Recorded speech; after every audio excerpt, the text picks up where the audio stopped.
Olá, amigos, muito boa tarde. Hoje, 26 de setembro, quarta-feira, estamos iniciando mais um 2018, ano da transformação, quando faltam apenas aí 11 dias para as eleições gerais do ano de 2018. E na data de hoje, eu recebo mais uma candidata a um cargo na Assembleia Legislativa do Estado do Amazonas. Ela, que é amazonense, enfermeira em urgência e emergência há mais de 20 anos.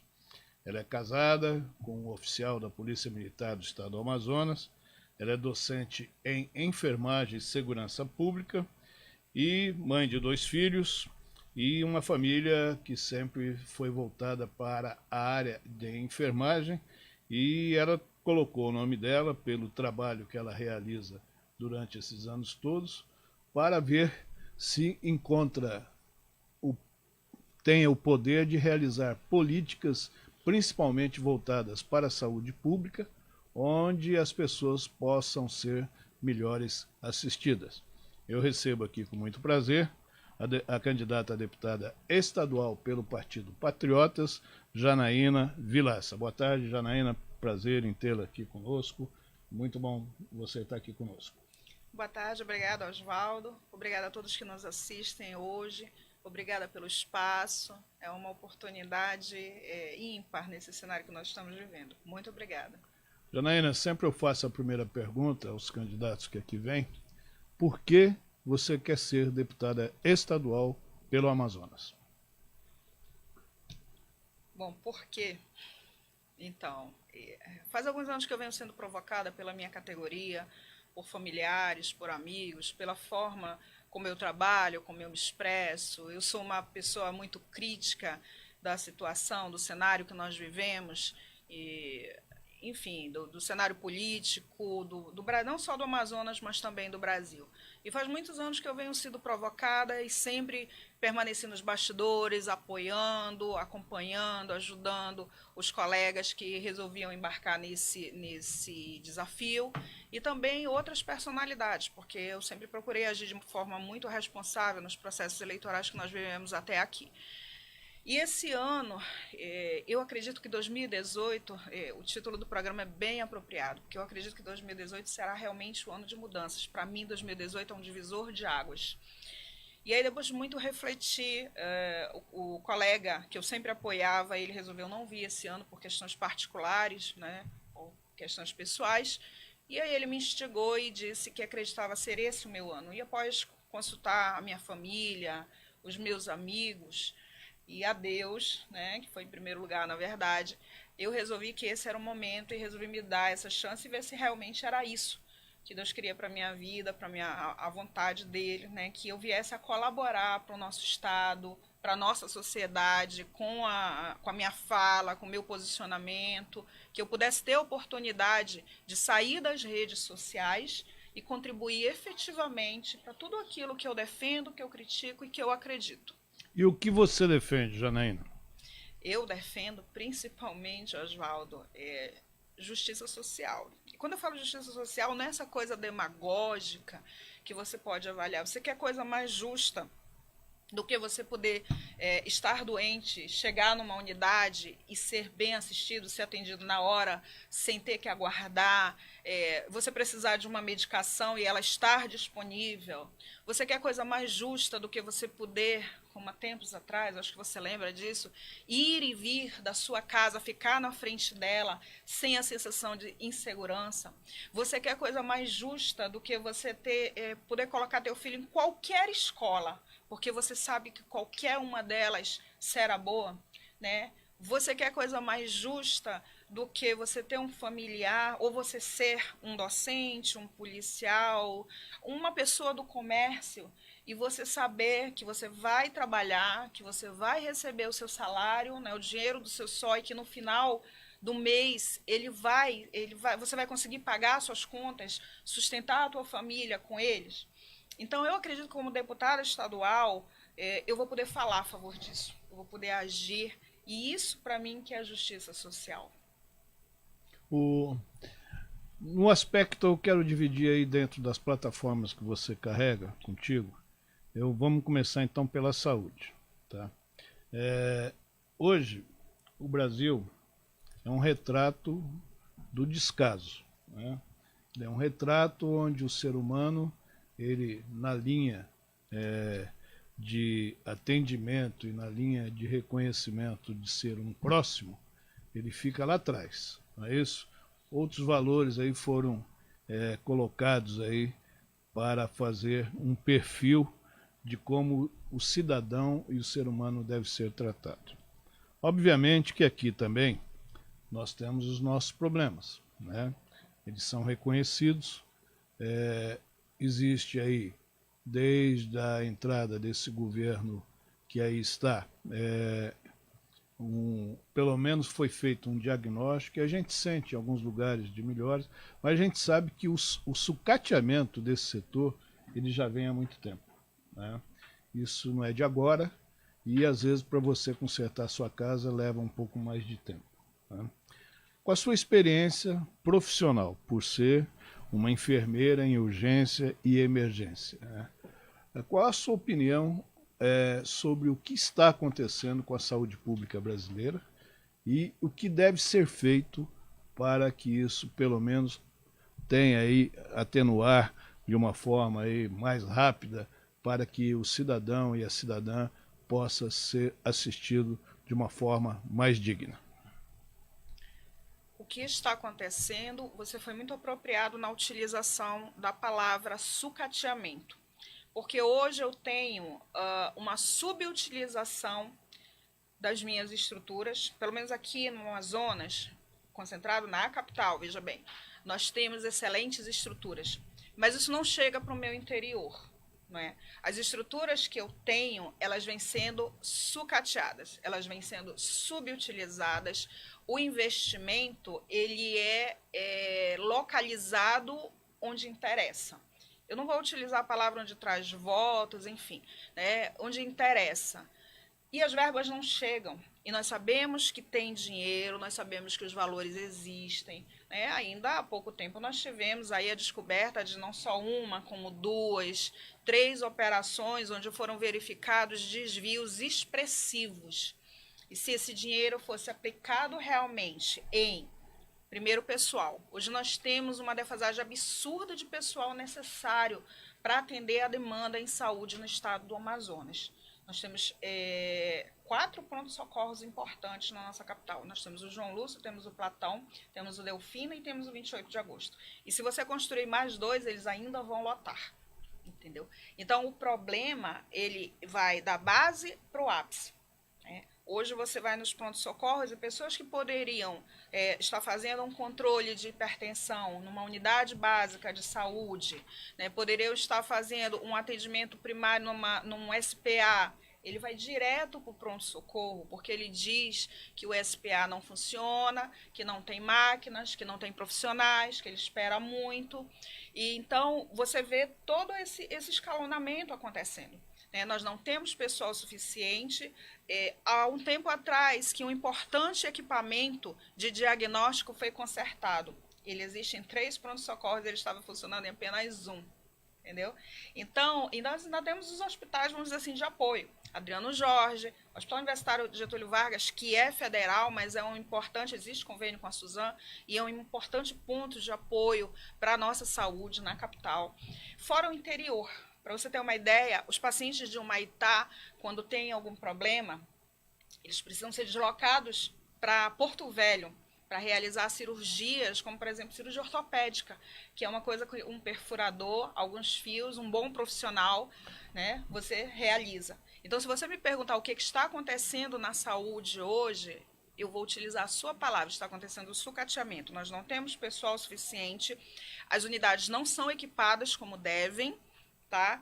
E o dinheiro não chega para esse investimento de pessoal, de recursos humanos, de recursos materiais.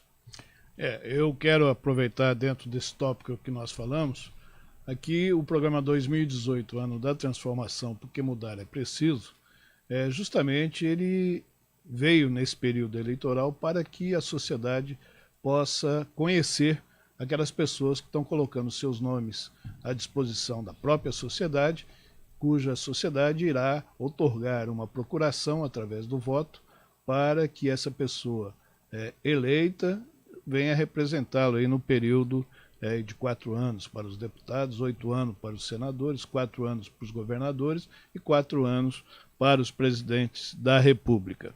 Então, aqui nós procuramos debater as coisas num nível de elegância para que a gente encontre soluções. É como se, no caso da Janaína, que agora que é candidata de primeira vez, já estivesse no uso das suas prerrogativas parlamentares, né, já eleita, e possa aqui já discorrer sobre aquilo que ela acredita e aquilo que ela gostaria de fazer.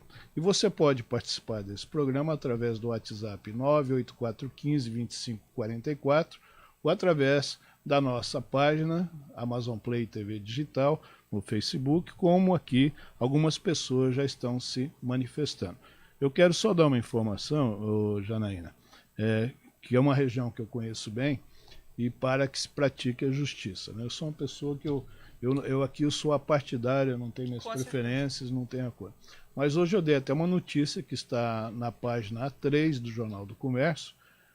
O secretário de Saúde do Estado do Amazonas, ele assinou um convênio com o governo de Rondônia para que a população, tanto para cirurgias eletivas dos municípios de Humaitá, Manicoré, Lábrea e Apuí, que são municípios que estão muito mais próximo de Rondônia do que de Manaus, fossem atendidos pela rede pública lá do estado de Rondônia, e em contrapartida também a Manaus poderá prestar algum tipo de serviço para os rondonienses.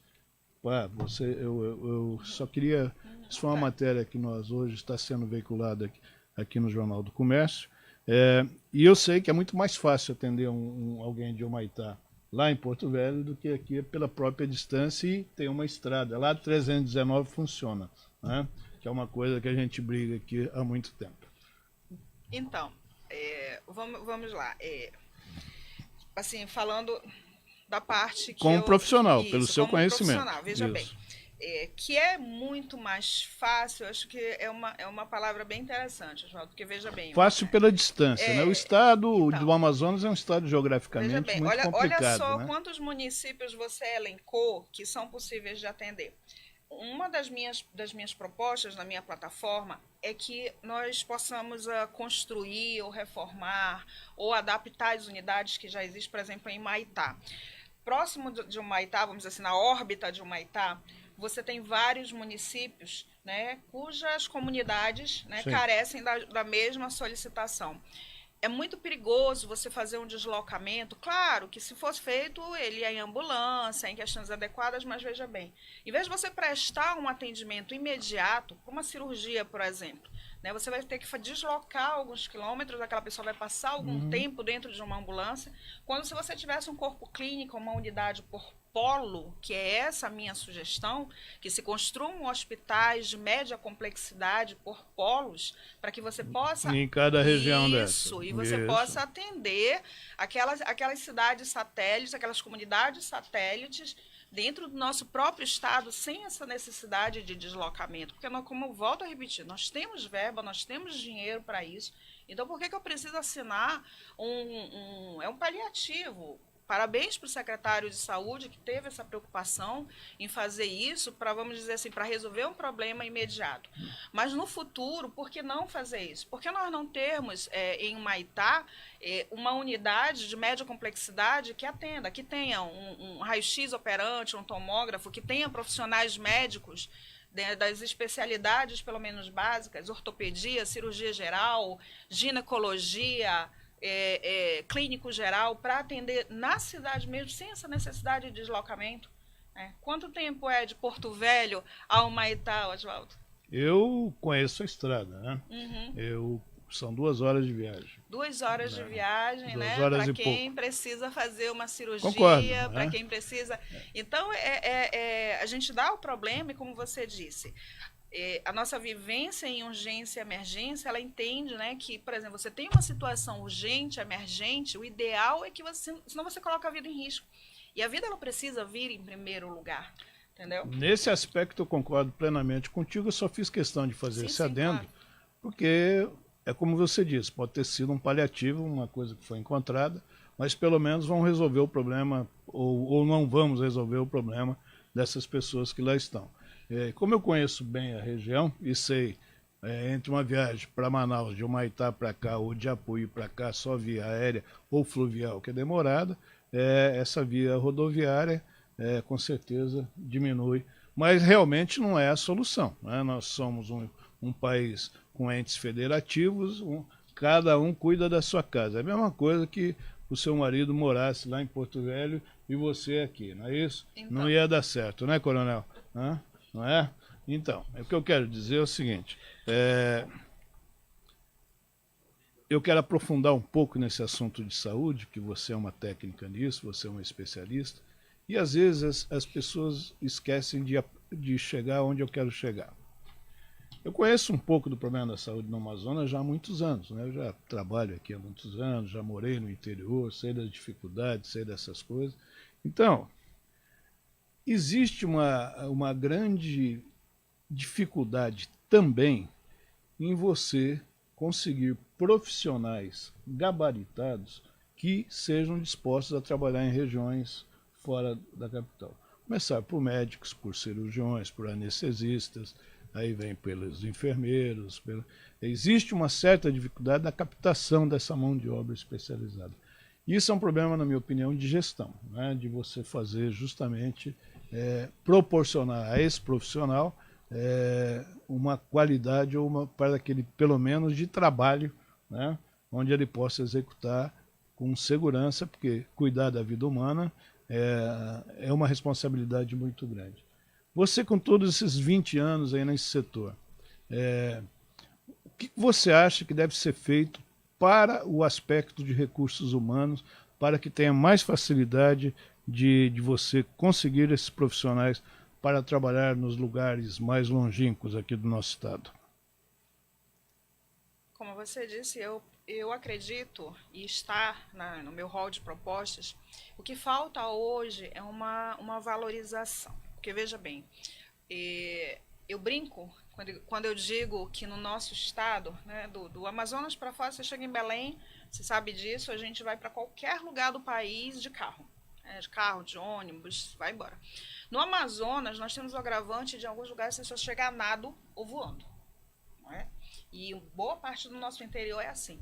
Então, para deslocar os profissionais, esse profissional, como eu falei no início da nossa conversa, ele precisa ter justiça social, ele precisa ter uma garantia, ele precisa ter um salário digno para viver no interior, para ele poder se instalar, para ele poder trabalhar e permanecer lá, que esse é o ideal, esse é o melhor dos mundos. Então, nós poderíamos ter, em primeiro lugar, um programa de valorização salarial. Nós tivemos aquele Mais Médicos, que ele se mostrou efetivo em alguns lugares e inócuo em outros. Em algumas partes do país ele atendeu muito bem, aqui na nossa, infelizmente, foi um fiasco. Então, por quê?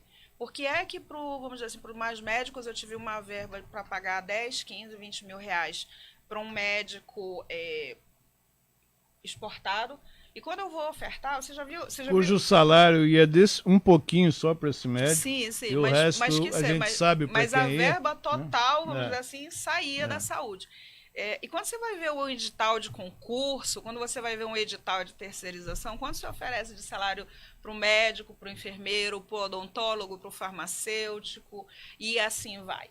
Você vai ver um terço disso, né, sem garantia, e aí ele chega lá, ele precisa alugar casa, ele precisa se transportar, enfim, você precisa ter uma política de remuneração séria. Afinal de contas, esses profissionais, como você disse, são profissionais qualificados. Nós temos, sim, justamente, excelentes médicos aqui, excelentes enfermeiros. Na área mesmo onde eu atuo, nós não podemos ir para as unidades se nós não tivermos os nossos protocolos de atualização. O médico leva no mínimo 7 anos para se formar. Dependendo da especialidade, a residência dele é entre 2 a 5 anos que ele faz de residência para estar se qualificando. Entendeu? Então, isso não pode ser sucateado, isso não pode ser desconsiderado no momento que eu contrato. Não é barato. E eu preciso ter, não é que a vida tenha valor, mas veja bem, você exerce sua profissão, qualquer uma, com amor. mas você exerce sim também principalmente pela remuneração, porque você tem um ganho. Então, esse é o primeiro passo. O segundo, eu acredito que seja, por essa questão, nós precisamos oportunizar para aquelas pessoas que desejam ir. Por que não fazer um convênio, um programa, alguma coisa parecida, para que assim que o médico saia da sua especialização, ele possa permanecer durante 2 anos no interior, 2, 3 anos, e aí você faz um rotativo. Existe essa possibilidade. Normalmente o médico, nesse estágio de formação, ele ainda não formou família, ele ainda não tem laços na cidade, expressivos assim, além da família, do pai, da mãe, enfim. Né? Ele não tem mulher, não tem filhos, ele vai construindo depois. E isso é uma possibilidade real. Assim como os enfermeiros, os farmacêuticos. Se houver o atrativo salarial, com certeza haverá demanda para atender essas contratações. E aí nós vamos mais adiante. A gente verifica que as prefeituras, elas procuram fazer o possível também. Só que a prefeitura não tem verba, não tem pernas para sustentar esse tipo. Você sabe do que eu estou falando, né? Sim. Então, para fortalecer isso, nós precisamos sim fazer a construção nessas 2 bases, que é para você poder atrair o profissional para o nosso interior, para você ter um tempo de permanência regular e com isso depois você conseguir fazer. Se o médico não se interessar mais e sair porque ele precisa, os médicos, enfermeiros, enfim, eles precisam estar passando por especializações periódicas. Você está trabalhando também, é um ser humano que trabalha é uma pessoa que cuida de pessoas. Então, ele também adoece, ele também precisa tirar férias, entendeu? E tudo isso precisa ser observado, Oswaldo. Então, essa experiência sua que você quer levar lá para a Assembleia Legislativa, caso eleito seja, e de acordo aqui com as pessoas que estão aqui interagindo conosco, diz que você já está lá. Está preparada? Eu estou nessa fé, estou nesse compromisso. Como eu te disse, eu pensei muito, são aí 10 anos recusando essa experiência, e quando eu me propus é porque eu realmente acreditei que eu já esteja preparada. E como você vê, eu procuro realmente colocar as coisas de forma bem clara, porque eu acredito que nós precisamos disso, nós precisamos de fala, nós precisamos de voz. E se a população, se a área de saúde, de educação, de segurança tiver alguém que pelo menos fale sobre essas pautas que são necessárias, nós já teremos um grande ganho na Assembleia Legislativa. Muito bem. Eu acho que já deu para mostrar aos nossos seguidores esse seu conhecimento, essa sua expertise na área de saúde pública, pela sua experiência. Eu vou pedir um primeiro comercial aqui do nosso programa de hoje, para que a gente possa tomar um cafezinho, e volto daqui a pouco e nós vamos abordar na segunda etapa do programa o setor da educação. Quero saber qual é o seu pensamento, que para mim isso é a base de sustentação para que um cidadão seja bem formado. Começa pela educação doméstica e depois a educação na escola. Eu volto já já com vocês. Até já.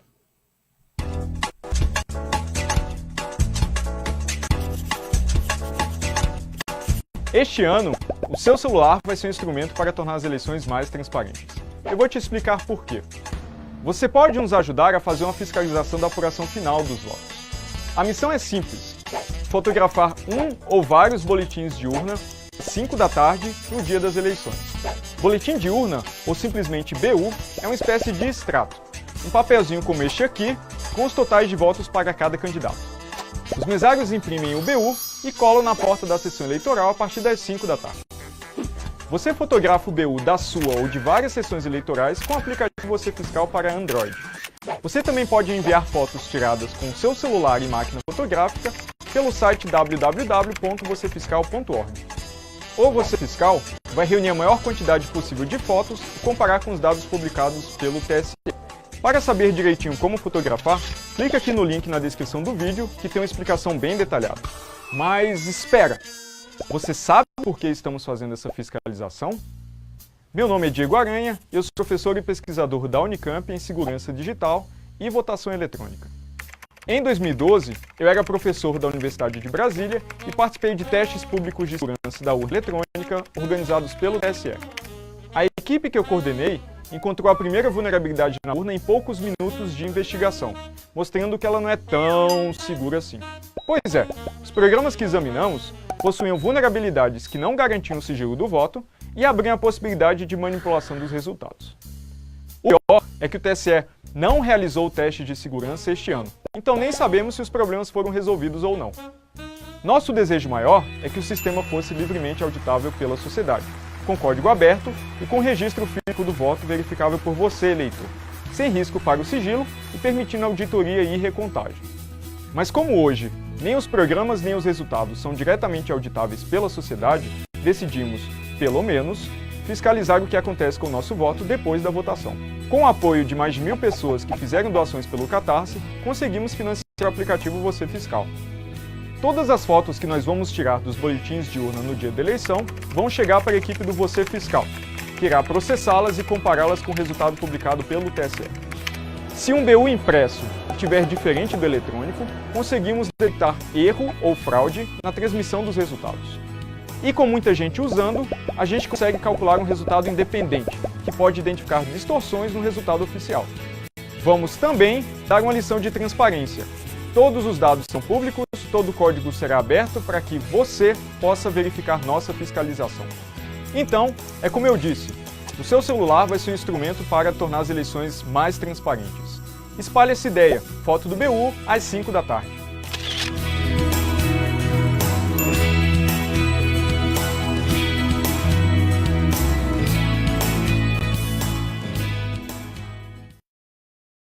Estamos de volta com o segundo bloco do programa 2018, Ano da Transformação, recebendo aqui hoje mais uma candidata a deputada estadual pelo Partido Patriotas, que é a Janaína Vilaça, que falou no primeiro bloco sobre saúde pública principalmente, já que ela é uma especialista no assunto, e agora eu quero conversar com ela sobre educação. Ela que é mãe, é casada, tem família, uma família bem constituída, a própria família de origem também. Então, eu sempre falo aqui, Janaína, quando eu falo de educação, eu sou do tempo em que a boa educação ela vem de casa, né? E depois a escola complementa. E hoje a gente vê uma inversão de valores, né? Tem muita gente que acha que a primeira educação tem que ser lá na escola e em casa é detalhe. É isso. E isso tem gerado todos esses problemas que nós vemos quase que diariamente na mídia, que é a agressão a professores, falta de respeito com o patrimônio público. E se você pedir para um desses alunos hoje que afrontam, pedir para cantar o hino nacional, eles cantam o hino do Corinthians. Normalmente é assim, né? Então eu queria a sua opinião. Eu sou corintiano, quero deixar bem claro aqui, tá? Isso também. Nada contra o meu time. O que você pensa sobre a educação hoje no Brasil e, obviamente, que isso se estende aqui ao estado do Amazonas? Embora exista uma corrente que diga que nós estamos indo muito bem, que nós avançamos, que nós estamos progredindo, como em todas as áreas, houve progressos inegáveis, mas, para mim, nós estacionamos em um ponto e regredimos em outro, como você falou. Hoje o que nós vemos é uma confusão entre educação e escolarização. Nós estamos vendo a perda dos valores morais, dos valores sociais, confundidos com valores ideológicos, e isso não pode acontecer, porque aí você compromete a formação principal. E a educação, como nós sabemos, eu e você, ela é a base. País no mundo, eu repito isso em todas as minhas falas e vou repetir isso exaustivamente, país nenhum no mundo progrediu sem valorizar primeiramente a educação. Eu sempre cito o exemplo da Finlândia, onde os mestres ganham o equivalente a um ministro de Estado. A Finlândia, quando começou a sua virada, começou por aí, qualificando e valorizando os seus mestres. E quando eu falo em valorização, não é uma valorização fictícia, é uma valorização que vem desde a base. Vem da valorização ideológica, vem da valorização financeira, da valorização social. O professor ele só não ganha igual ao ministro de Estado porque a política tributária deles também é de quanto mais ganha, mais tributa. Eles não querem que o professor seja muito tributado. Mas eles têm reconhecimento, foram feitos programas de pós-graduação, onde hoje mesmo os professores do ensino básico na Finlândia possuem mestrado e doutorado custeado pelo Estado. Então, a política lá ela é fantástica, ela é sensacional. E se você for ver, tem muitos outros países, né, que são exemplos como esse. Então, por que não o nosso? Eu venho de família de professores. A minha mãe é professora aposentada e eu tinha um tio que já partiu, mas que ele era o professor de matemática, assim, também fantástico, muito reconhecido no meio dele. E nós vivíamos exatamente dessa forma. Quando nós saímos de casa, a primeira frase que nós ouvíamos da minha mãe era: obedeça e respeite a professora, nessa ordem. E ai de nós que se nós chegássemos. E quando a gente fala isso, as pessoas pensam que a gente quer que retorne a palmatória, que você quer que retorne o puxão de orelha. A gente não é nada disso. São problemas, são questões simples, respeito, que você tem que dar a qualquer pessoa. Você começa em casa. Começa em casa. Você tropeça na rua numa pessoa, você vira e diz: olha, então desculpa, foi sem querer. Então, só um mal educado tropeça em alguém e diz: o que é? O que foi? Né? É muito, muito complicado. Então, hoje, o quadro da educação brasileira é esse.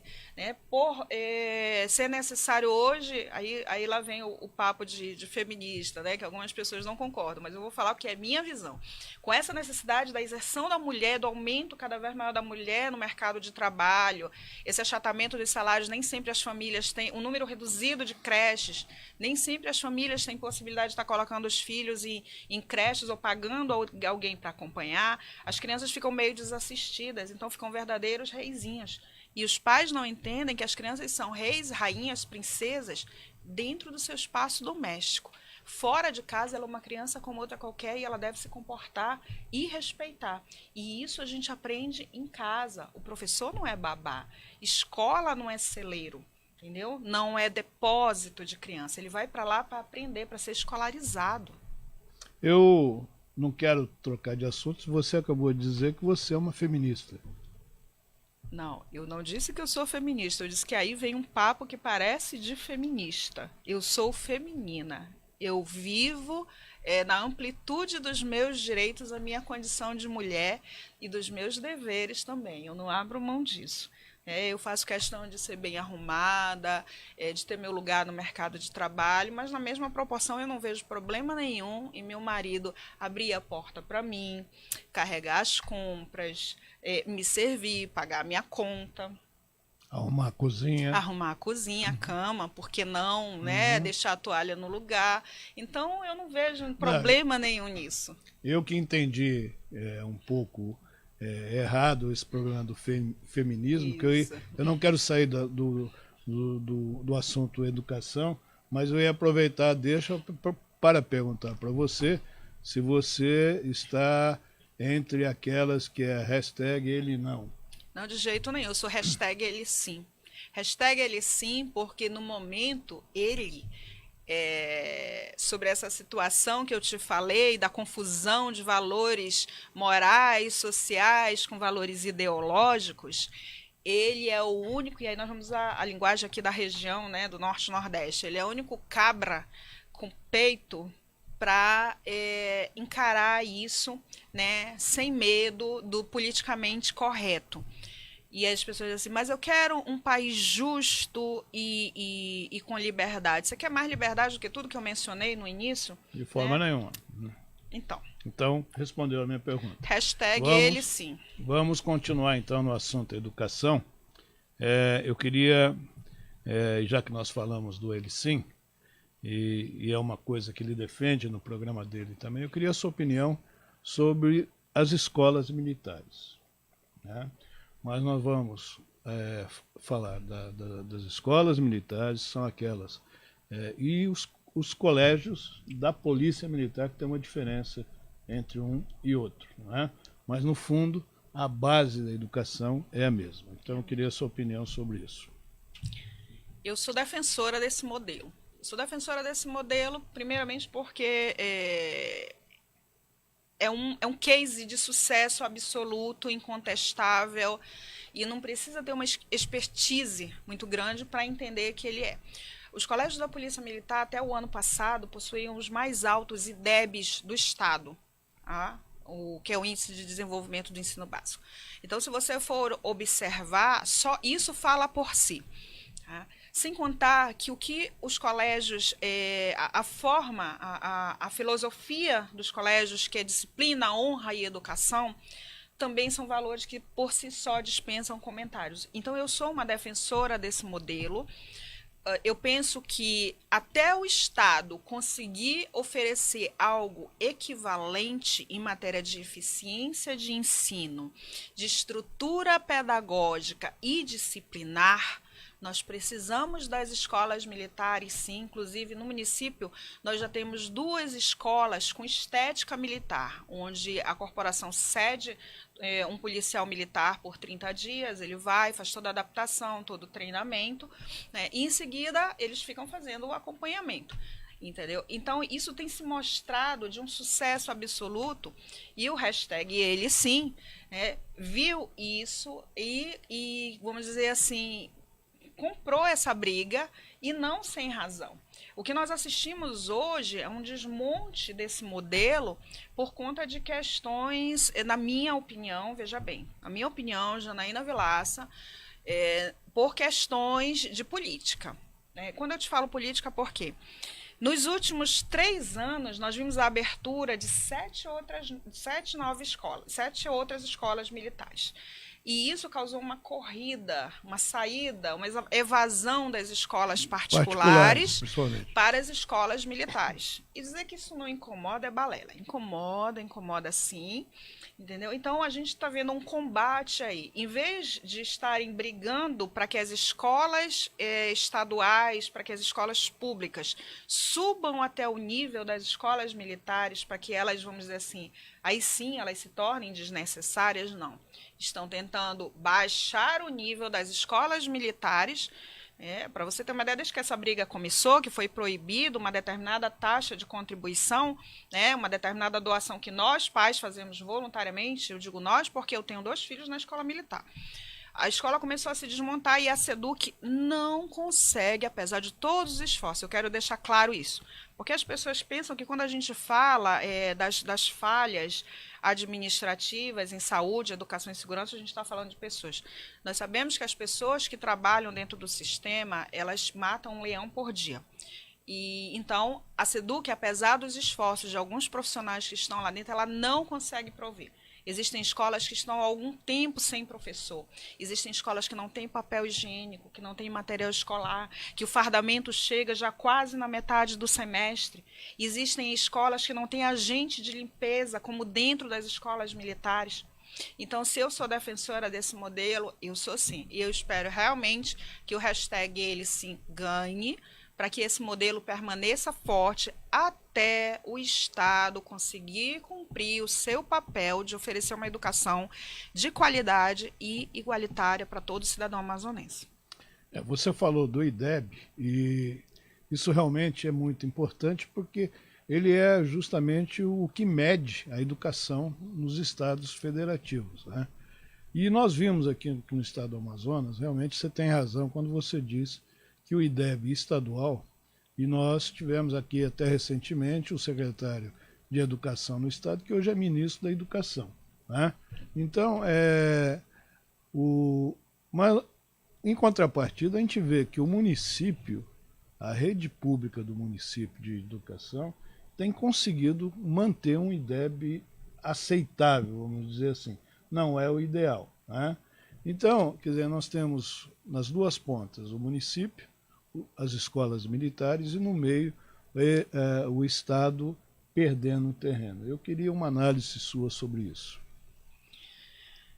É complicado, porque quando eu vou te falar nesses índices, aí você vai me dizer, mas você acabou de me dizer que as escolas militares têm os maiores IDEBs, né? Então, deixa eu fazer um parêntese aqui.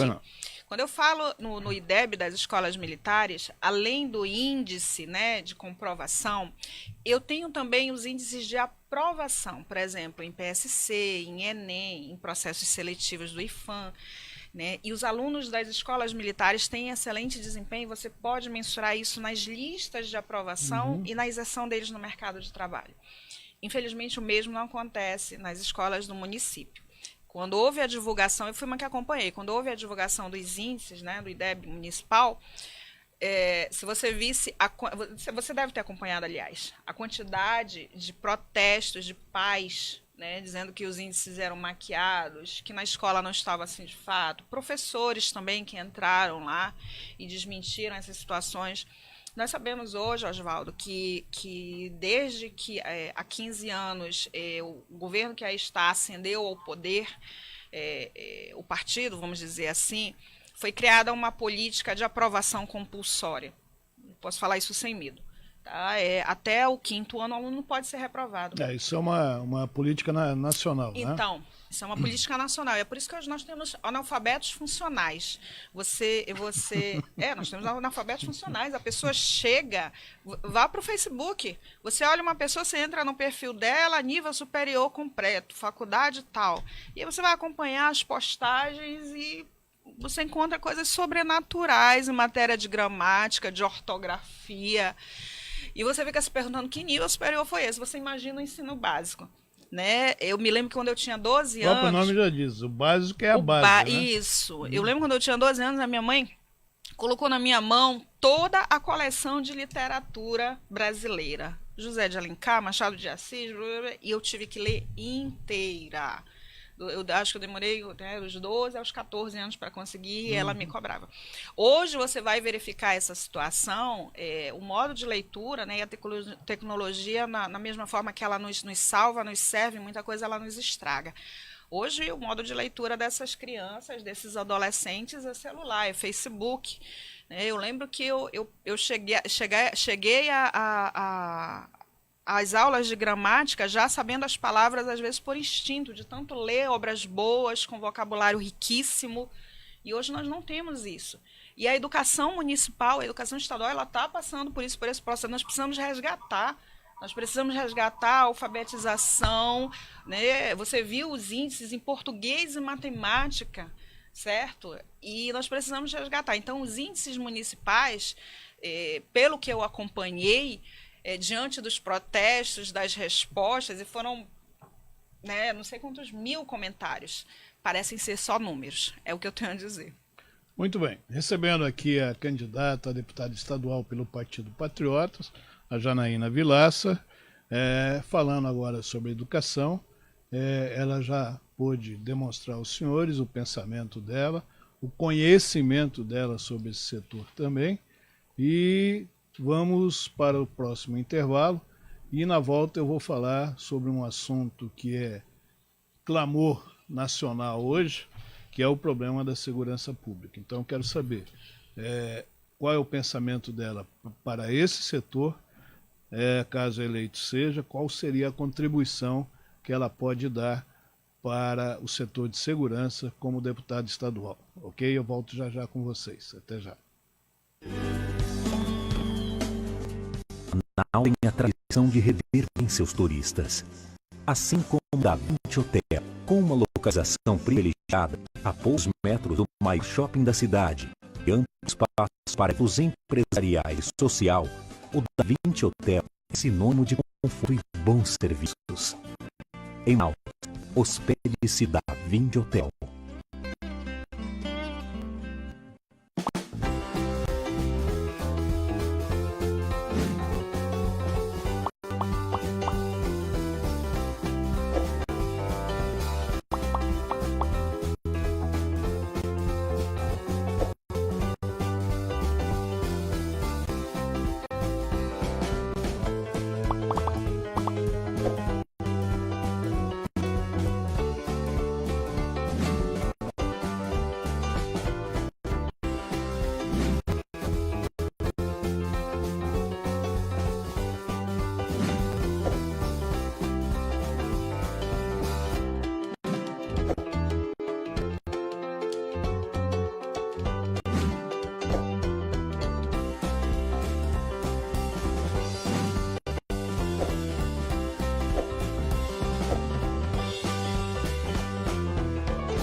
Manaus tem a tradição de receber bem seus turistas, assim como o Da Vinci Hotel, com uma locação privilegiada a poucos metros do maior shopping da cidade e amplo espaço para eventos empresariais e social. O Da Vinci Hotel é sinônimo de conforto e bons serviços. Em Manaus, hospede-se no Da Vinci Hotel. Amigos, estamos de volta com o terceiro e último bloco do programa 2018, ano da transformação, porque mudar é preciso. Recebendo hoje aqui uma candidata a deputada estadual pelo Partido Patriotas, que é a Janaína Vilaça. Ela que é amazonense, enfermeira em urgência e emergência há mais de 20 anos e docente em enfermagem e segurança pública. Conversei com ela no primeiro bloco justamente sobre a área de saúde, depois conversei sobre educação e agora eu quero falar um pouco sobre segurança pública, que é um assunto onde ela também é docente, conhece bem, e para mim é um tripé básico de qualquer localização, né? Não importa se é de uma nação, de um estado ou de um município. Se isso não tiver, nada funciona, né? E um é interligado ao outro, principalmente a educação, que é a chave de tudo. Janaína Vilaça, segurança pública. Hoje a gente vê também uma inversão de valores, né? O bandido, ele tem mais arma que a polícia, o bandido tem mais prerrogativas do que a polícia, e isso sempre vem num conflito que eu, desde quando eu me entendo fazendo isso aqui que eu estou fazendo agora, o discurso vem o mesmo e não vejo aí um aumento na coisa, que é aquilo que eu defendo com toda firmeza, que é a educação, né? Mais educação, menos cadeia, né? No estado do Amazonas, nós temos uma dificuldade muito grande, e você sabe disso, que é justamente a extensão do estado, e principalmente através de rios, e a fronteira que nós temos, né? Que justamente com dois países produtores de droga, né? Isso que quando Deus criou o mundo, que ele fez a divisão das Américas, dos oceanos, dos coisas, entendeu? Diz que teve um amazonense lá que questionou isso aí.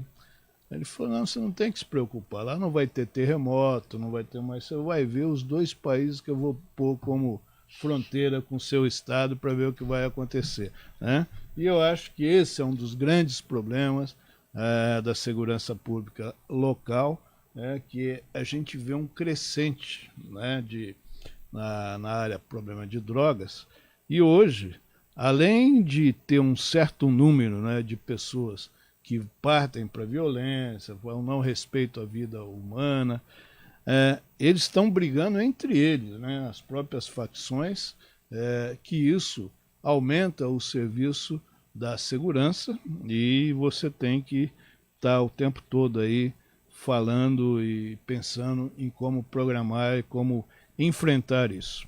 Então, vamos do início.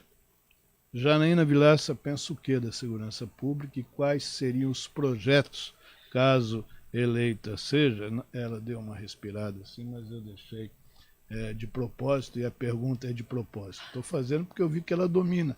Ela falou bem de saúde, falou bem sobre educação, então vamos falar também sobre segurança, Janaína. O microfone é seu. Então vamos lá. Eu suspirei porque quando você coloca assim, o que você pensa, e falar o que eu penso, eu quero saber o que você vai fazer, caso então, eleito seja. O que eu vou fazer? Usar a tua experiência para isso. Oswaldo, eu sou casada há 21 anos com um policial militar. Na realidade, eu estou com ele desde que ele entrou na academia. Nós tínhamos 3 meses de namoro quando ele entrou para a formação. Então, eu acompanhei, eu vivo as dores e os prazeres da profissão junto com ele. E o que eu tenho que te dizer é que não é fácil. Então, o que eu pretendo fazer? Defender muito assim como a educação. Primeiro é a educação, segurança e saúde. Por quê? Porque os policiais militares, civis, bombeiros, hoje, eles trabalham no limite. Eles trabalham no limite, você colocou todas as condições aí, o aumento da criminalidade. Nós vivemos num estado continental, dentro do nosso estado cabem vários países, se nós formos verificar. E a logística não nos ajuda, pela questão dos nossos rios, da nossa fronteira.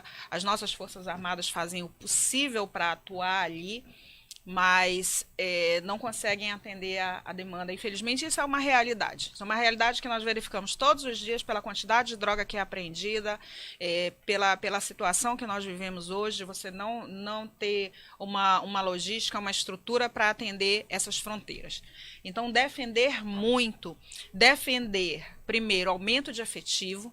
Hoje nós temos uma defasagem de 6 mil homens. É preciso ter homens na rua. Tá? É preciso ter. O quadro hoje é para ser um e é outro, muito aquém na realidade. E aí você precisa distribuir esses homens. Né? Temos um estado de tamanho continental. Por que não fazer concurso já com as vagas? A gente estava falando dos médicos, dos enfermeiros, dos profissionais de saúde. O mesmo vale para os policiais militares, para os civis, para os bombeiros. Por que não já realizar um concurso público com as vagas direcionadas para os municípios onde ele vai atuar? Né? Ter uma regra de permanência, 2, 3, 4, 5 anos lá, até poder ser removido, né? Que é o tempo, vamos dizer assim, de vida útil, de aposentadoria, de renovação de quadro. É que a gente deve chamar isso de estágio probatório, como o magistrado passa por isso, então, o Ministério Público, o promotor. Então, hoje nós não temos isso. Nós não temos. É a questão do aparelhamento. Nós acabamos de receber viaturas novas e eu ouvi alguém falando na televisão que nós precisamos ter efetivo, que tem viatura parada nos pátios. Então, tem uma hora que você não tem efetivo, tem uma hora que você não tem viatura. Ou seja, planejamento. Nós não temos armamento, né? Você verifica, não precisa estar lá dentro da corporação. Você vê as reclamações dos... Porque, vou voltar a te repetir o que eu disse no início da entrevista. Quem entende de segurança pública é quem está na rua, sendo assaltado, chegando em casa com medo, é quem está trabalhando numa viatura sem colete, com 38, quando você disse, os ladrões estão os bandidos estão muito mais armados, com pistolas, com metralhadoras, com fuzis, já foi apreendido fuzil aqui, né? Metralhadora, enfim. E aí quem entende de segurança pública é esse. É o que está sendo assaltado dentro do ônibus, né? Nós temos pessoas, um dia desse eu ri de uma amiga, ela disse, eu já compro um celular velho, fico com ele na mão dentro do ônibus, esperando o ladrão vir, eu guardo meu celular bom e quando ele vem eu entrego tranquilamente o celular velho para ele. As pessoas estão convivendo assim. No ano passado eu fui assaltada na porta da minha casa, levaram a nossa picape. E nós estamos dessa forma. Então o que eu vou fazer é defender.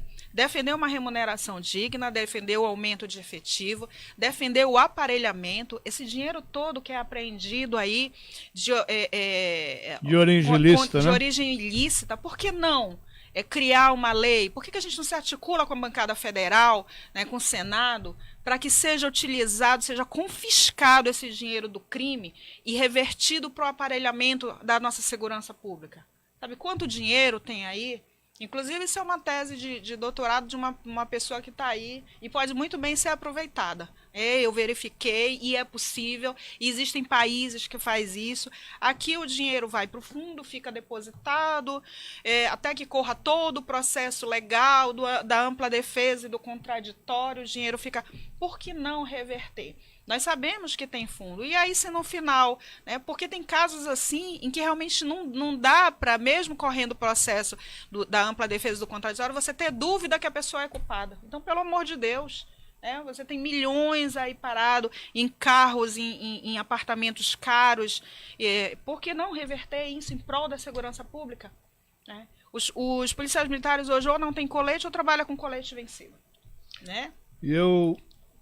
Sua opinião sobre audiência de custódia. É uma pergunta que eu faço para todo mundo, porque eu vejo aqueles que são a favor, aqueles que são contra, e isso chama-se regime democrático, né? A gente sabe como é que nasceu a audiência de custódia. Eu, particularmente, acho que ela tem que sofrer algumas alterações, e eu quero saber da candidata Janaína Vilaça o que ela pensa sobre isso. Eu tenho observado ao longo dos anos, com esse regime, né, com esse essa ideologia de governo que nós temos vivido, que nos últimos anos há uma preocupação crescente com a preservação do Estado de Direito, um Estado democrático, né, mas de proteção social do criminoso. Eu vou usar esse termo. Né? Algumas pessoas, algumas correntes... Mas isso não é falta de um programa efetivo de ressocialização? Então, eu vou chegar lá. Tem uma preocupação muito grande com a proteção social. Você vê o detento, ele tem o auxílio reclusão, ele tem a audiência de custódia, constitucionalmente ele não pode trabalhar, porque, né, não pode ser feita nenhuma atividade que caracterize trabalho forçado. Então você tem toda essa situação. E hoje o que nós vemos é uma superlotação. Eu vou usar até uma... Você vai rir. Você vai rir, a pessoa que está nos assistindo também. Quando eu era menina, Oswaldo, morria de medo da minha mãe. Eu não fazia as coisas porque eu sabia que eu ia apanhar e muito se eu fizesse. Tá? Então eu tinha medo da minha mãe. Parece que hoje em dia ninguém tem medo mais de ser bandido. Ninguém tem medo mais de assaltar, de roubar, de estuprar, né? Porque... O colarinho branco, muito menos ainda. Virou um parque de diversões, né? Virou um hotel, virou uma casa de repouso, virou uma estadia. Então as pessoas precisam voltar a ter medo. A ter medo de, não, eu não vou, porque lá é ruim, eu não vou, porque... Enfim. E aí, na mesma proporção, existem seres que eles são... irressocializáveis, mas existem aqueles que querem sim. E nós temos vários... O judiciário mesmo tem modelos muito bons, né, que nós temos aí pessoas próximas, pessoas conhecidas que aproveitam e usam essas oportunidades para se ressocializar, para sair do crime, entendeu? E voltar a ser um cidadão produtivo para a nossa sociedade. Então, sobre a audiência de custódia, eu penso como você... Eu não defendo, eu sou contra, tá? Mas já que ela tem que existir, ela precisa de ajustes para que ela não se torne uma promotora de injustiça social e até de desvalorização profissional. Porque você veja bem o que é o trabalho do policial militar e ele ter que ouvir do bandido que ele não está nem aí, porque daqui a pouco vai ter audiência de custódia, ele vai ser solto. Isso acontece muito, e nós precisamos, eu sou totalmente contra. O magistrado, a primeira pergunta que o magistrado faz para o bandido é se o policial militar agrediu ele. Parece um saque. O senhor foi bem atendido na ocorrência? Né? Lhe trataram bem? O senhor foi bem atendido pela polícia? Por favor, ele estava matando, ele estava roubando, ele estava estuprando. Né? Ele não estava assim, passando na rua, o policial olhou para ele, vem para cá, eu vou te prender. Né? É muito complicado isso, você vê essa proteção social, né, toda cercando quem infringe a lei e aqueles que respeitam, que obedecem, eu, você, os cidadãos de bem que trabalham, que sobrevivem com um salário mínimo. Porque, gente, o discurso para toda essa proteção social para o delinquente é esse, a falta de oportunidade. A falta de oportunidade, a baixa renda, a condição social. Isso é um tapa na cara das pessoas que conseguem viver em condições humildes, que ganham um salário mínimo e mesmo assim pagam suas contas, sem roubar, sem matar, sem traficar. Eu quero aproveitar agora, nós falamos desse tripé, educação, saúde, educação e segurança, e você está falando aqui do problema justamente da bandidagem, e eu quero dizer uma coisa, e quero o seu pensamento sobre esse assunto. O estado do Amazonas, se você procurar hoje, em todas as regiões, em todas as calhas, a maioria dos nossos municípios hoje, a atividade econômica está praticamente zero. Normalmente depende da prefeitura e do estado. Né? São funcionários públicos municipais, estaduais, tem os pensionistas, tem toda aquela... Não existe um projeto de desenvolvimento voltado para o interior do estado do Amazonas. Né? Ainda aqui vivemos, eu chamo de monocultura polo industrial de Manaus, que sofre ataques constantemente, e se a gente não tomar algumas providências e alguns cuidados, ele tende, obviamente, cada vez mais desempregar mais gente. E isso tem gerado esse problema social no município. Né? O interior, gente que sai de lá para achar que aqui vai melhorar a vida, gente que está aqui desempregada e que vai aumentando, de uma certa forma, a quantidade de pessoas que estão, entre parênteses, desassistidas, pela falta de um emprego, pela falta... Isso traz problemas para Manaus, que é uma cidade que cresceu sem nenhum ordenamento em função da velocidade da Zona Franca de Manaus, que trouxe gente para cá. E, ao mesmo tempo, a gente está vendo um festival de invasões de áreas verdes, de áreas privadas, de áreas que não devem ser ocupadas. Eu queria que você, sob esse contexto econômico, analisasse esse problema social também, que se torna cada vez mais recorrente na cidade de Manaus. Então vamos começar pela questão do interior. Nós temos um potencial, e aí lá vem novamente a questão da fala, né? Nós temos um potencial turístico fantástico em alguns municípios, agrícola em outros, e ele é subutilizado, ele é subvalorizado. Eu estive no ano passado, vamos dizer assim, numa cidade do sul, Gramado, né? Gramado, ela é toda construída. Ela foi pensada e construída para ser encantadora, para ser um polo turístico encantador. Nós temos cidades no nosso Amazonas que têm esse potencial, né, que podem ser potencializadas para ter esse atrativo e para empregar, né, o cidadão local nessa geração de emprego. Vamos começar por aí. Gerar renda para o município. Gerar renda para o próprio município, né, para os cidadãos, por meio da exploração desse potencial turístico, se bem administrado. Nós temos lugares, né, hoje nós precisamos trazer de fora praticamente tudo em matéria de hortifruti granjeiro. E nós sabemos que tem esse potencial, porque hoje, por exemplo, nós temos pequenas feiras que acontecem, né, por exemplo, ali no Vitelo, ali na Cidade Nova, né, nós temos ali uma feira regional, e ali você compra praticamente de tudo.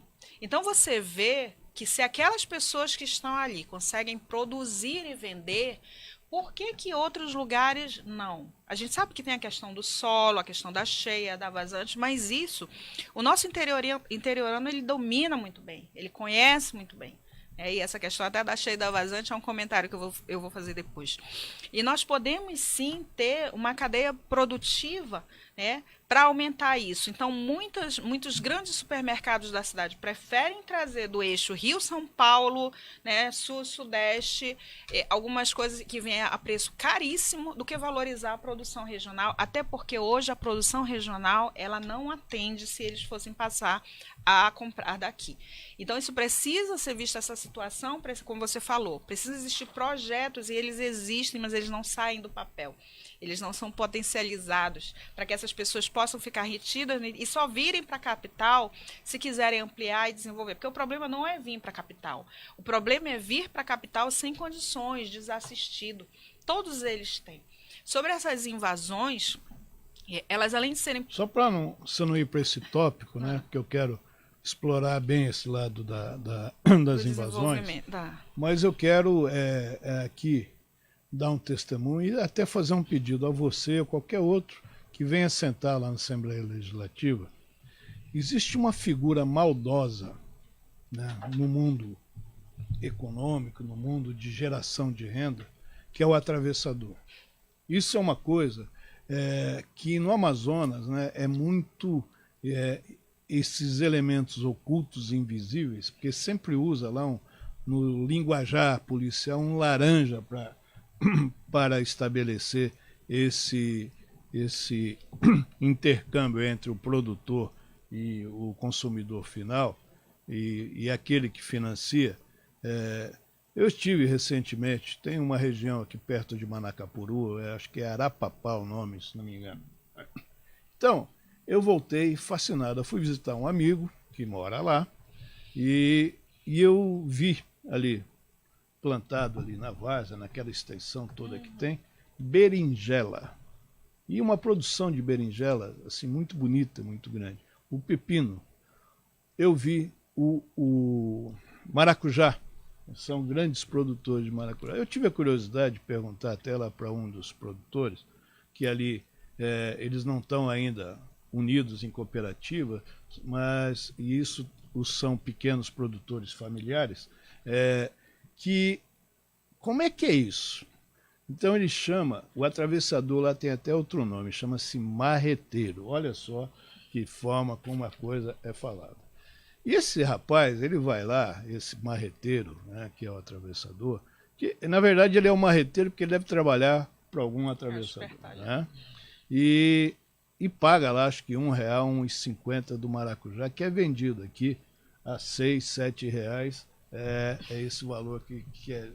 Então, e nós temos uma política estadual, através das ADS, que a gente vê que não está funcionando. E se você for buscar muito a fundo isso, talvez você vai encontrar esses atravessadores fazendo lobby para que isso não venha a funcionar, né?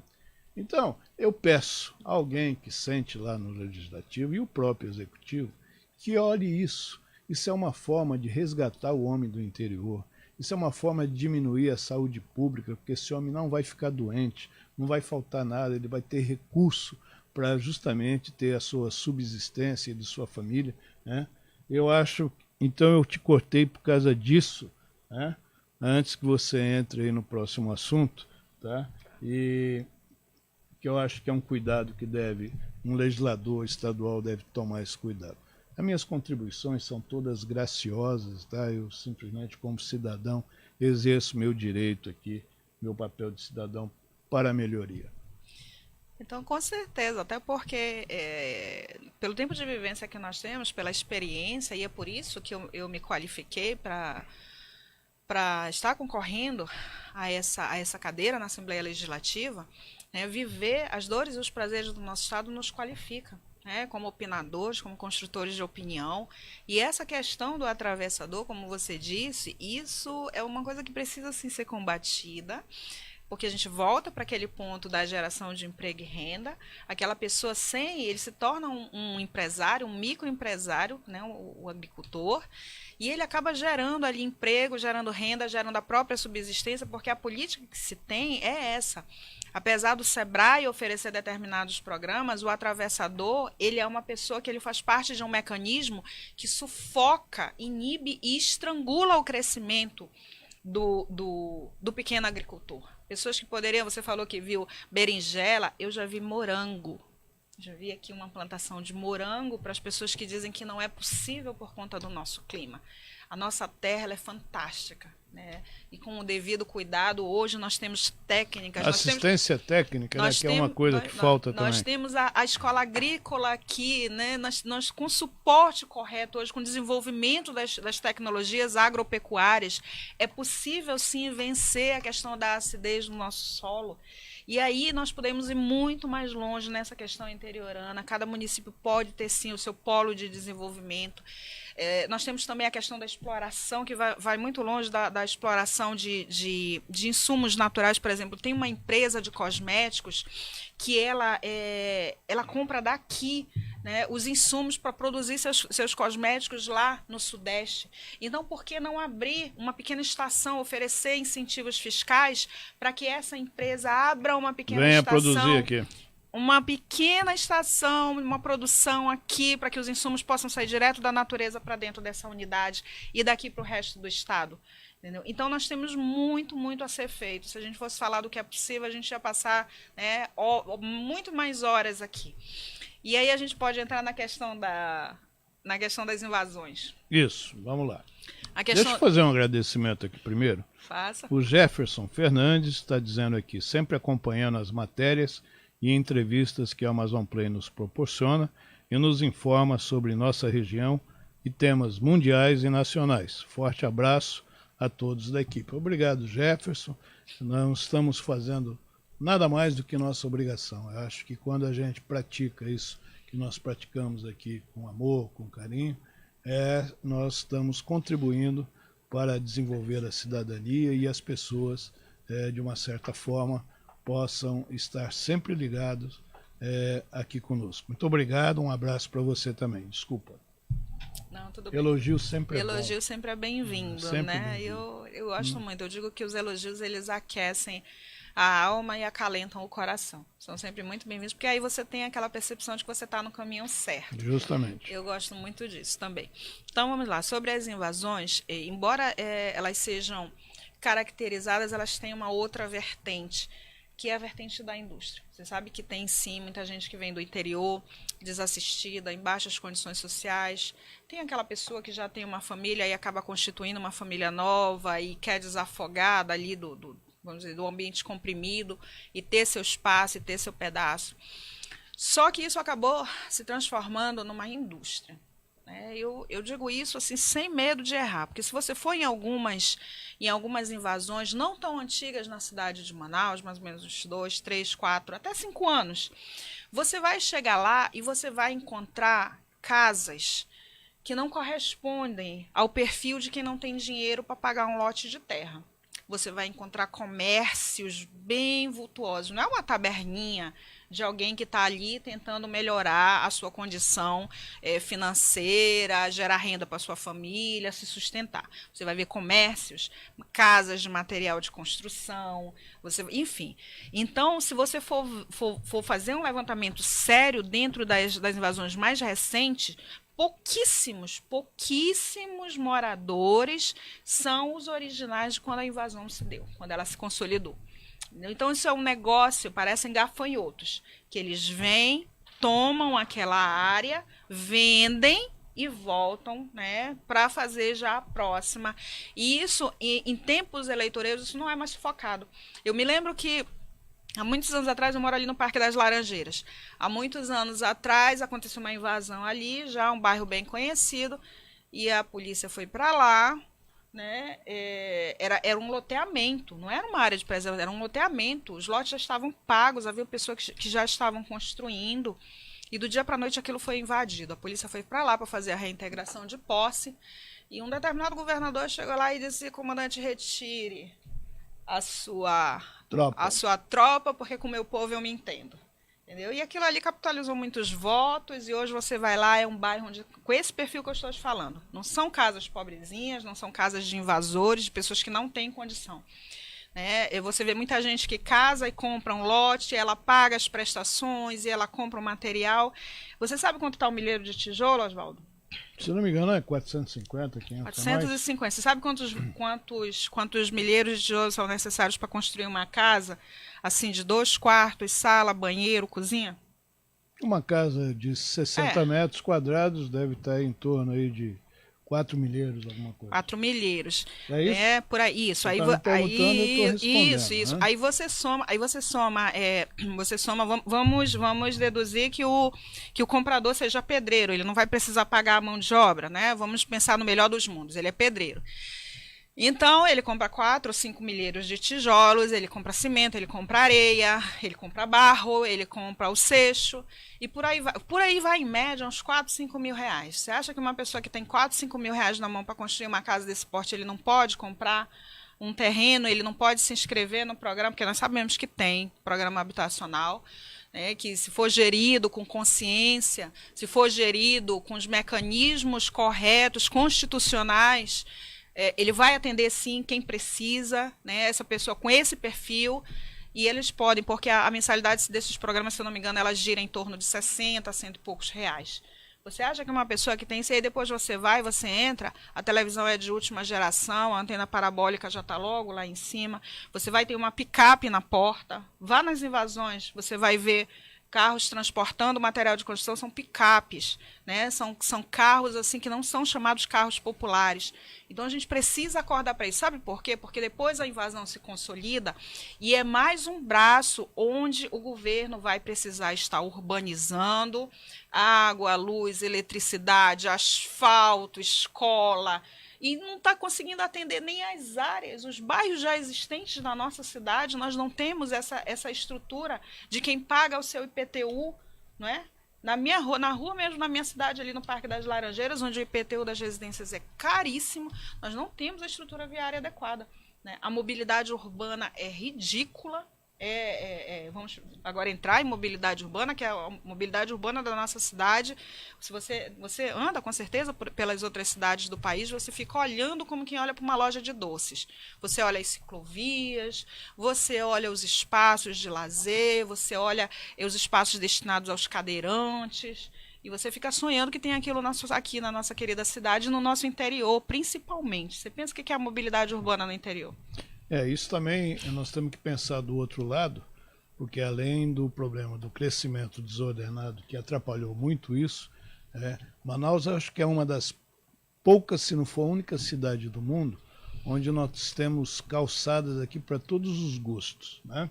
Nós temos calçada estreita, tem calçada média, tem calçada larga, tem lugar que não tem calçada, né? Mas por quê? Isso foi esse crescimento desordenado, sem a devida atenção para a fiscalização, para que isso não ocorresse, né? Então, para você corrigir o que está errado, é mais difícil do que você planejar e cobrar que a execução seja dentro daquele planejamento. Então, isso realmente é uma questão que precisa, né, ser muito bem pensada. Eu vou usar aqui até um termo que, na primeira série desse programa 2018, Ano da Transformação, nós recebemos aqui o presidenciável, o candidato a presidente, o Álvaro Dias. Ele veio bater um papo aqui comigo, ficou aqui 1h e pouco, e ele tem um termo que ele usa que eu gosto muito, né? Que é: o Brasil precisa ser reconstruído. Eu digo que Manaus precisa ser reconstruída, né? Justamente para começar essa parte de mobilidade, de urbanidade, de tudo isso. E isso tem um custo, né? Um custo altíssimo. Então, se a gente continuar permitindo que se faça coisa errada, esse custo cada vez aumenta mais, não é isso? Manaus precisa ser reconstruída e construída certa. Eu vou te dar um exemplo e veja se você discorda de mim. Você já viu a Avenida das Torres? Já, passo nela todos os dias. A Avenida das Torres parece que a pessoa que a pensou, que a projetou, pegou uma régua. Vamos fazer uma avenida hoje. Pegou a régua e passou 2 linhas. E ela nasceu do zero. Ela tinha um espaço fantástico para ter... eu estive há pouco tempo em Porto Alegre. A orla de Porto Alegre ela foi, né, toda repensada. Eu olhei para aquela ciclovia, vou voltar a te repetir, como quem olha para uma loja de doces. Né? E aí, a Avenida das Torres ela não tem acostamento decente, ela não tem uma ciclovia. Aquele canteiro central... não tem nome para definir aquilo, né? A Avenida das Flores está sendo construída da mesma forma, uma régua, né? E você passa aquilo ali sem pensar em mobilidade urbana. Os pontos de acesso para cadeirante, eles são distantes quilometricamente. Ou seja, o cadeirante ele tem acesso naquele ponto e se ele quiser ele vai ter que, né, ir muito adiante para ter o próximo acesso. E assim nós vamos. Sobre as calçadas, as invasões propiciam isso, as pessoas não respeitam o código de postura do município. Eu digo que, infelizmente, e eu sou amazonense, quero deixar isso bem claro.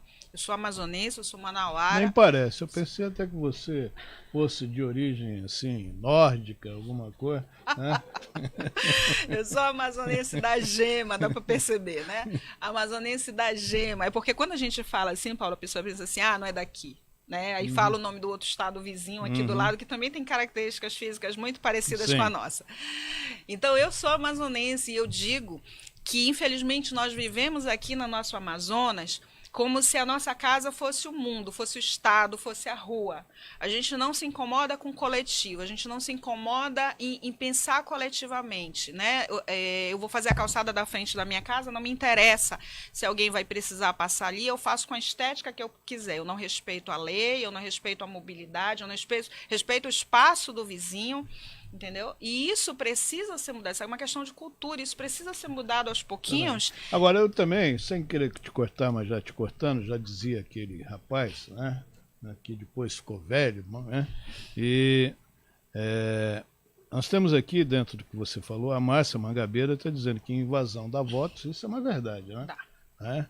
Então, ela é fomentada da mesma forma que o atravessador marreteiro exerce essa profissão que não está no Código de Profissões da Receita Federal. Sem querer te cortar, mas já te cortando, foi por isso que Eu falei para você, na questão das invasões, né, sobre aquela questão do tire sua tropa, que aquilo ali rendeu, capitaliza votos, né, não torna o governo impopular, não toma medidas impopulares para não colocar em risco a eleição. A mesma questão é essa do Código de Postura do município.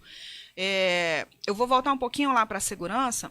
Às vezes, as pessoas não sabem o que acontece.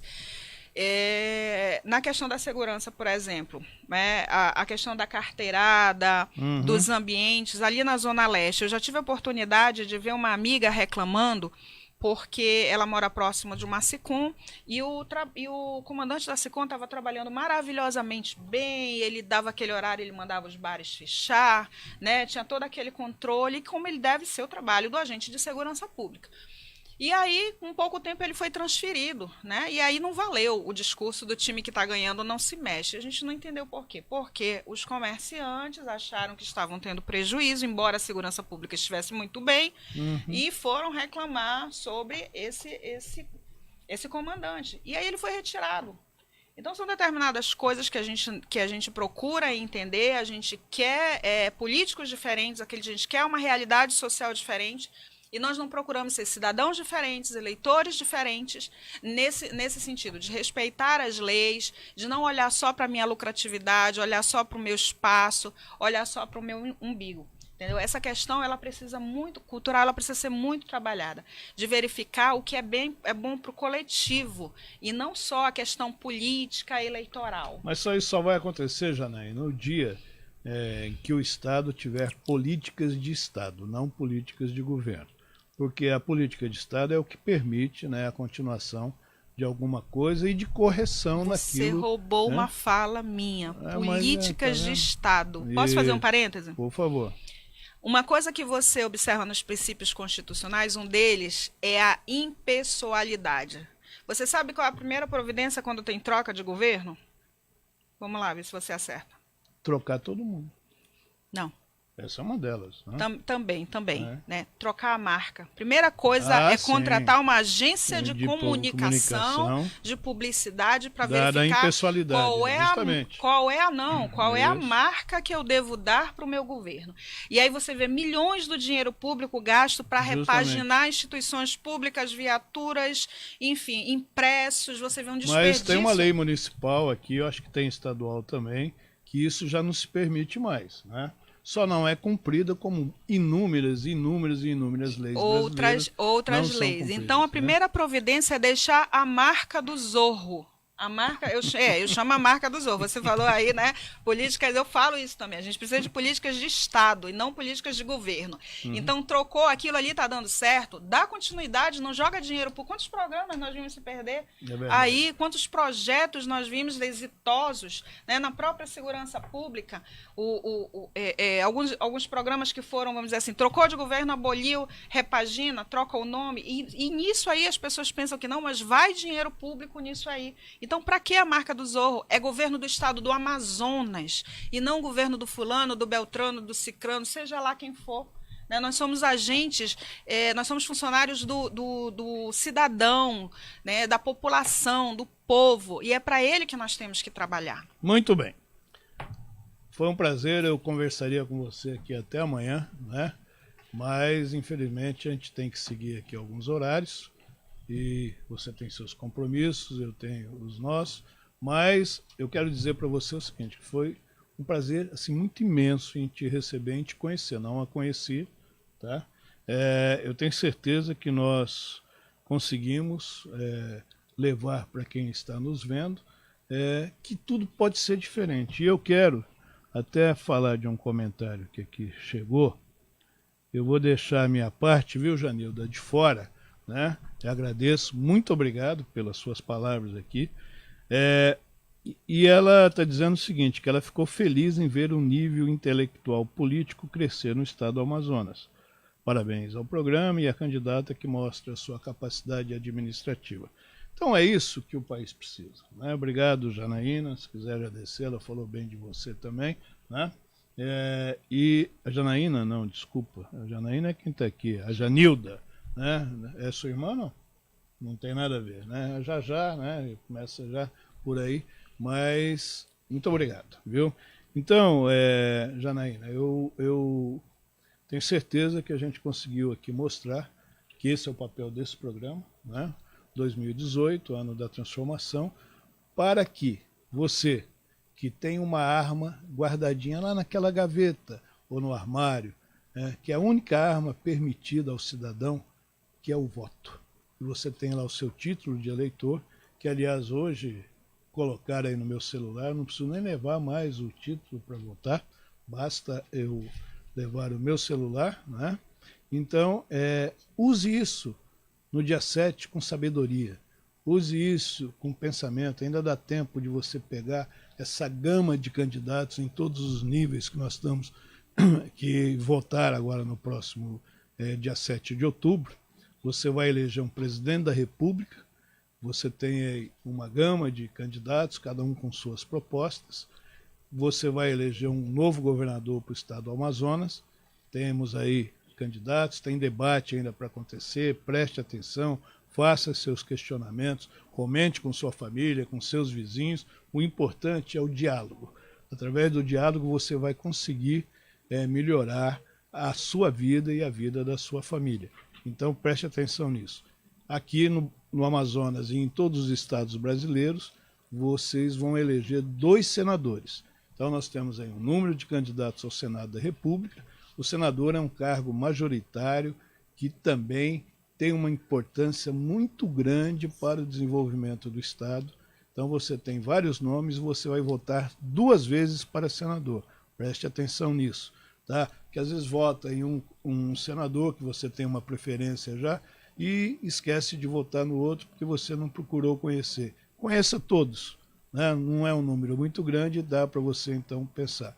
Temos 8 vagas de deputados federais para o estado do Amazonas, é onde existe uma desproporcionalidade com os demais estados federativos. São Paulo, por exemplo, tem, se não me engano, 72, 73 deputados, e nós temos aqui apenas 8. Por isso que a gente leva sempre umas pauladas aí contra o modelo Zona Franca.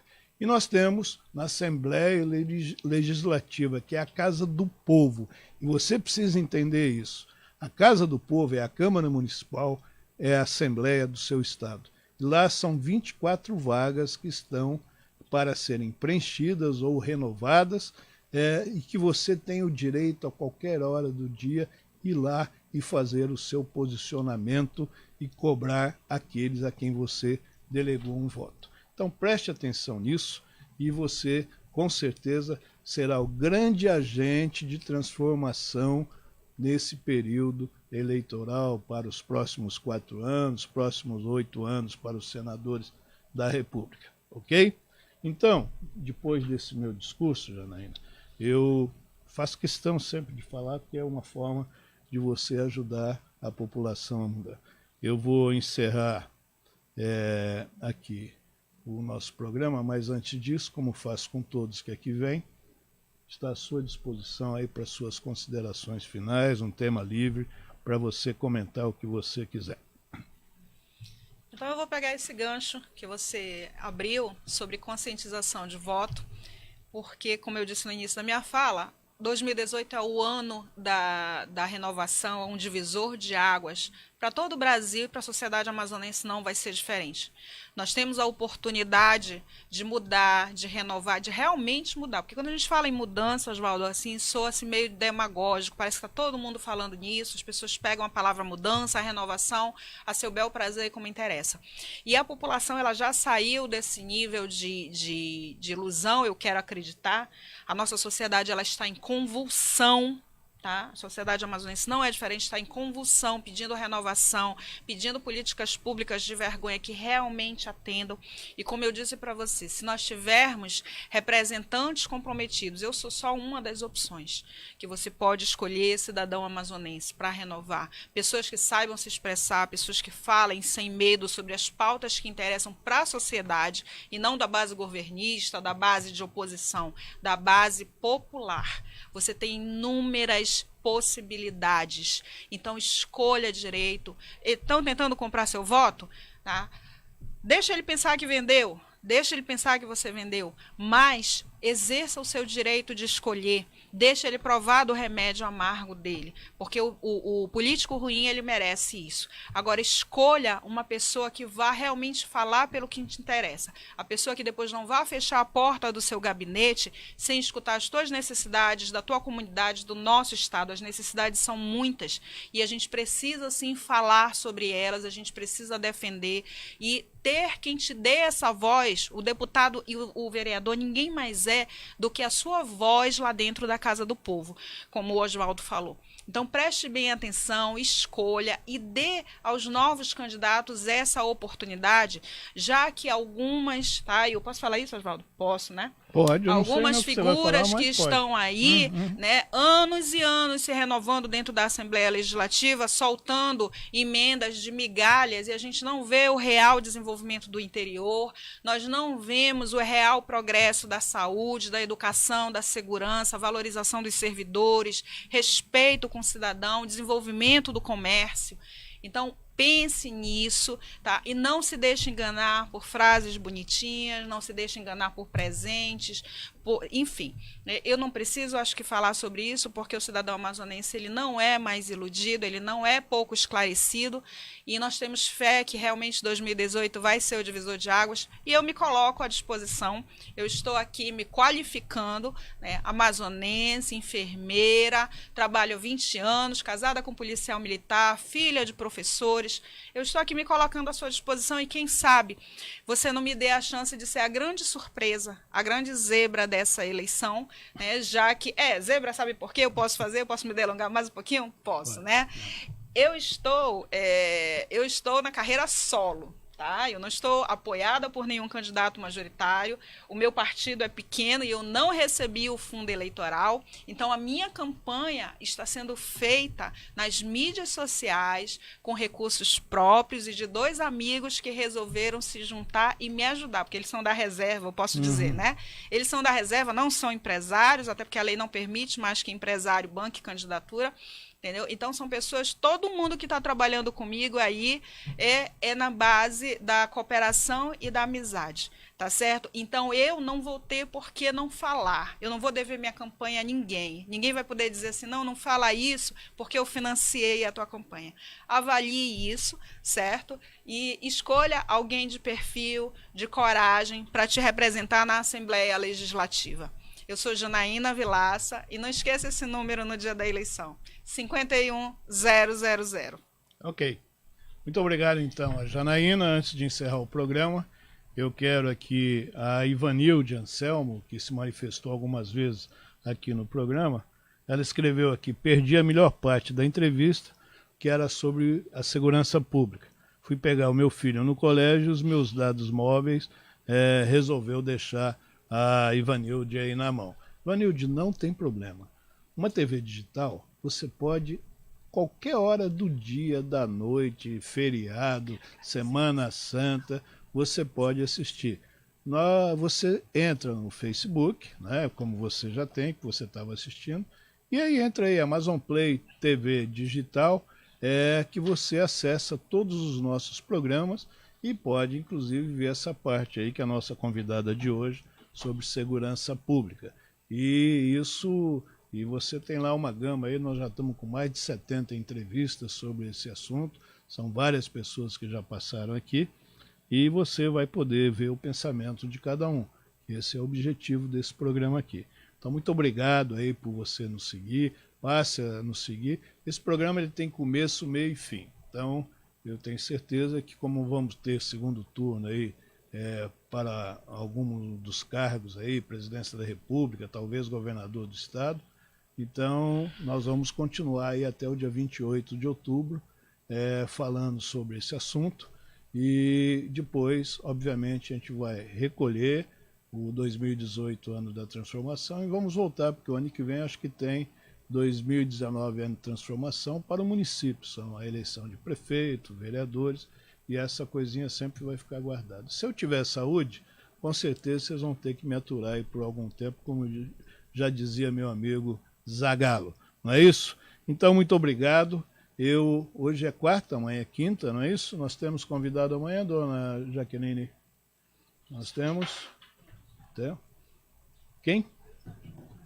Ah, não será amanhã. Eu acho que vai ser para o início da semana, mas eu vou confirmar ainda, tá? Então, mas com certeza aí nós temos aí uma lista aí de pessoas que estão aí querendo participar do programa e nós vamos trazê-los, obviamente, aqui. As portas ficaram abertas, sempre estiveram abertas, aqui somos apartidários. E amanhã de manhã nós temos aí o plantão JC, a partir das 9h30. Quem? Abir? Calbi Cerquinho. Eu entendi outra forma. A Jaqueline, ela fala um pouco assim, o próprio nome já diz de popstar, Jaque, de Jaqueline, e às vezes ela fala assim meio o inglês com o português, e eu não entendi. Mas amanhã quem vai estar aqui é um grande jornalista do nosso Amazonas, que tem grande história, que é o Calbi Cerquinho, que ele vem amanhã falar sobre a coluna dele de transportes e mobilidade, e ele vai estar aqui 9h30, então, como articulista do Jornal do Comércio. E depois eu chego, né, para apresentar as principais notícias da edição do seu Jornal do Comércio, que há 114 anos, quase que eu estou chegando lá, ele faz as melhores notícias de economia e negócio para a sociedade amazonense. Como eu já falei muito hoje, e eu vou descansar, porque ainda tem reuniões por aí pela frente, eu agradeço mais uma vez a sua audiência, você nos seguir, já tem telefone aí tocando. Obrigado, candidata Janaína, sucesso aí na sua carreira, sucesso aí na sua caminhada, faltam alguns dias ainda, e espero que a sociedade amazonense saiba fazer a separação do joio do trigo. Obrigado e até amanhã.